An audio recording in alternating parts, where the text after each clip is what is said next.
Misi terselubung Umar bin Hafiz Yaman.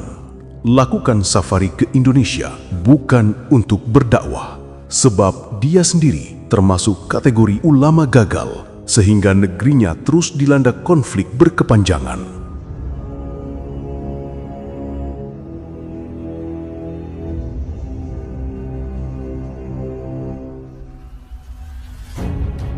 Jika umat Islam bangsa Indonesia dihadapkan dengan pertanyaan, apa kontribusi Umar bin Hafiz Yaman yang kira-kira bisa terlihat nyata dalam perkembangan peradaban Islam?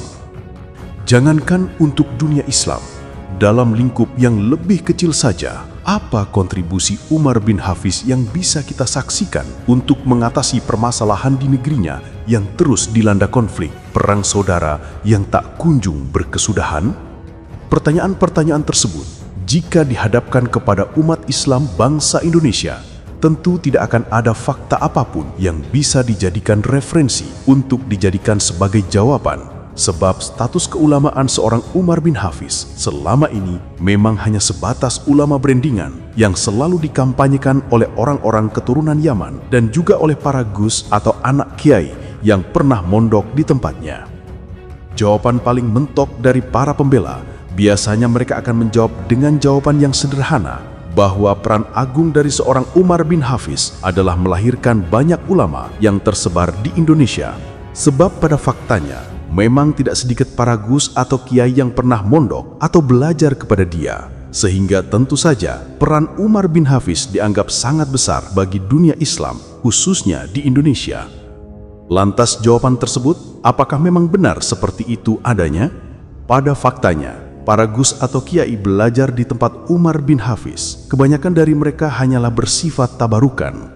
Ingat, yang kita maksud kebanyakan bukan semuanya.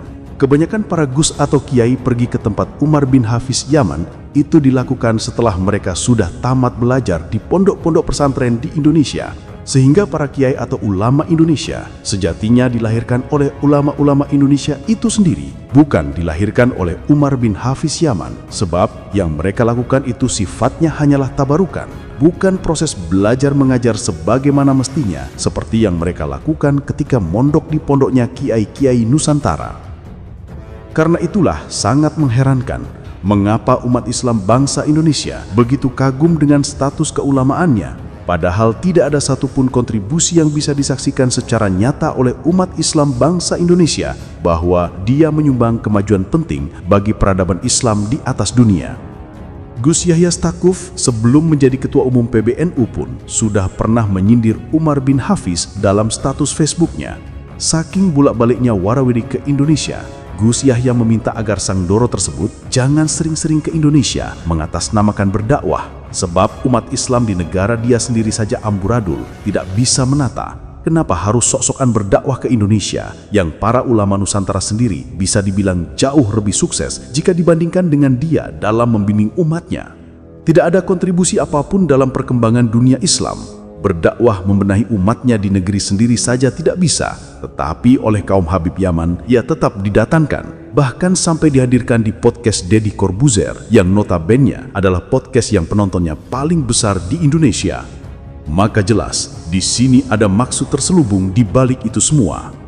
Kesuksesan kaum Habib selama ini membranding Umar bin Hafiz sebagai ulama besar dunia di mata umat Islam bangsa Indonesia. Tentu saja kehadirannya menjadi sangat penting untuk menjadi solusi permasalahan besar kaum Habib yang mulai tidak dipercaya oleh umat Islam bangsa Indonesia.